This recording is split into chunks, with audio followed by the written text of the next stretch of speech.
சத்யன் பேசும்போது சொன்னார்,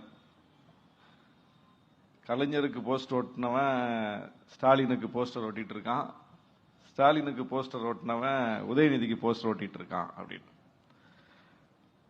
சூர்யா முடிக்கும் போது ஒன்னு சொன்னார், எங்க கூட்டணியில ஏற்கனவே அன்புமணி ராமதாஸ் இருக்கிறார், ஜி கே வாசன் இருக்கிறார், பாரிவேந்தர் இருக்கிறார், இப்போ தேமுதிக பிரேமலதா அக்கா வந்துருவாங்க, புதிய தமிழகம் கிருஷ்ணசாமி வந்துருவாரு, இன்னொருத்தர் யாரும் சொன்னீங்க, ஓ பன்னீர்செல்வம் வந்துருவாரு.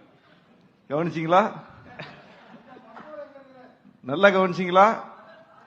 மருத்துவர் ஐயாவுக்கு போஸ்டர் ஓட்டினவன் தான் அன்புமணி ராமதாஸுக்கு போஸ்டர் ஓட்டிட்டு இருக்கான்.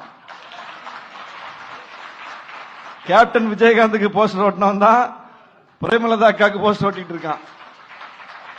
புதிய தமிழகம் டாக்டர் கிருஷ்ணசாமிக்கு போஸ்டர் ஓட்டினவன் தான் டாக்டர் ஷியாம் கிருஷ்ணசாமிக்கு போஸ்டர் ஓட்டிட்டு இருக்கான்.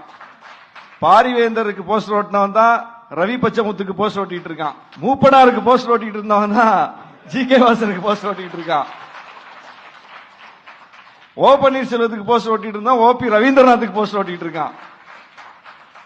மோடி நடுவுல நிக்கிறாரு, அந்த பக்கமும் பூரா வாரிசு, இந்த பக்கமும் பூரா வாரிசு.